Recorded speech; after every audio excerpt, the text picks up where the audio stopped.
AC और DC इनमें से ज्यादा खतरनाक कौन सी होती है। कोई आपको बताएगा एसी ज्यादा खतरनाक होती है और कोई आपको बताएगा कि डीसी ज्यादा खतरनाक होती है, लेकिन एक्चुअल में एसी या फिर डीसी इन दोनों में से कौन हमारे लिए ज्यादा खतरनाक है, यही हम इस वीडियो में जानने वाले हैं। तो चलिए शुरू करते हैं अपने इस वीडियो को। तो यहाँ पे हम एग्जाम्पल लेके चल रहे 220 वोल्ट का। तो 220 वोल्ट एसी या फिर 220 वोल्ट डीसी, कौन हमारे लिए ज्यादा खतरनाक होगा। तो देखिए, बात की जाए डीसी की, तो जैसा आप जानते होंगे डीसी की जो वेव फॉर्म होती है वो बिल्कुल सीधी होती है। तो जो हमारी 220 वोल्ट डीसी वोल्टेज है वो 220 वोल्ट ही एक्चुअल में होती है, लेकिन जो हमारी एसी वोल्टेज होती है उसमें ऐसा नहीं होता। जो हमारी 220 वोल्टेज एसी वोल्टेज है वो बेसिकली आरएमएस वैल्यू है। आरएमएस का मतलब होता है रूट मीन स्क्वायर, यानी 220 यहाँ पे हमारी आरएमएस वैल्यू है, जबकि जो यहाँ पे मैक्सिमम वोल्टेज होगी वो आरएमएस का रूट स्क्वायर होगी। यानी इसको हम कैलकुलेट करके देखते हैं तो इसकी जो मैक्सिमम वैल्यू है वो लगभग 311 वोल्ट तक जाती है।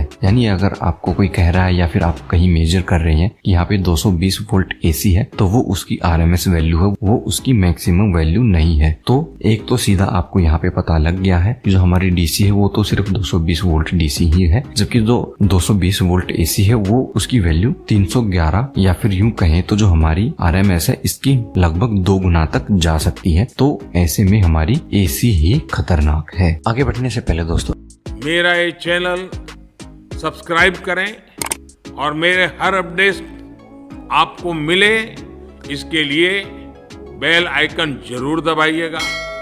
इसके अलावा आपको ये भी समझना होगा, जब हमें इलेक्ट्रिक करंट लगता है यानी करंट का झटका लगता है तो एक्चुअल में होता क्या है। तो देखिए, जब हमें डीसी से करंट लगता है तो हमारे शरीर का जो भी पार्ट डीसी से टच होता है वो वहीं पे चिपक जाता है, लेकिन एसी के साथ ऐसा नहीं होता। जब हमें एसी का झटका लगता है तो एसी में जो फ्रीक्वेंसी होती है उस फ्रीक्वेंसी के कारण जो हमारी बॉडी होती है उसमें हैवी वाइब्रेशन होती रहती है, क्योंकि आप जैसा यहाँ पे देख रहे हैं जो एसी की वेव फॉर्म होती है वो एक साइकिल बना के चलती है। अब इस साइकिल की वजह से ही हमारे शरीर में एक तरीके का वाइब्रेशन जो है वो पैदा हो जाता है। तो क्योंकि जो हमारी एसी है वो वेव फॉर्म बनाते हुए चलती है तो वो एक बार नेगेटिव में जाती है, एक बार पॉजिटिव फॉर्म में जाती है। तो ऐसे में एक बार टच करने पे ही हमें मल्टीपल शॉक लगते हैं। डीसी में एक बार हमने हाथ लगाया, हम वहाँ पे चिपक गए, एक ही शॉक लगा हुआ है, जबकि जो हमारी एसी है उसमें हमें मल्टीपल शॉक लग रहे होते हैं। इसके अलावा जब हम डीसी को टच करते हैं तो जिस पार्ट से हमने डीसी करंट को टच किया है सिर्फ वो पार्ट ही डैमेज होता है, जबकि जब हम एसी को टच करते हैं तो हमारी पूरी बॉडी के जलने का खतरा होता है। क्योंकि जब हमें एसी का करंट लगता है तो एसी की फ्रीक्वेंसी के कारण जो हमारी स्किन है उसमें पसीना आने लगता है और उस पसीने के कारण ये करंट हमारी पूरे के पूरे शरीर में फैल जाता है, जो कि हमारे पूरे शरीर को डैमेज कर देता है। जबकि डीसी में ऐसा कुछ नहीं होता। डीसी के कारण हमारे शरीर में पसीना नहीं आता है, जिसके कारण जो हमारी बॉडी का रेजिस्टेंस है वो भी काम करता है। तो ऐसे में जहाँ पे हमें करंट लग रहा है वहीं के नजदीक वहीं पे हमें ज्यादा इफेक्ट देखने को मिलता है, लेकिन एसी हमारे पूरे शरीर पे इफेक्ट डालती है।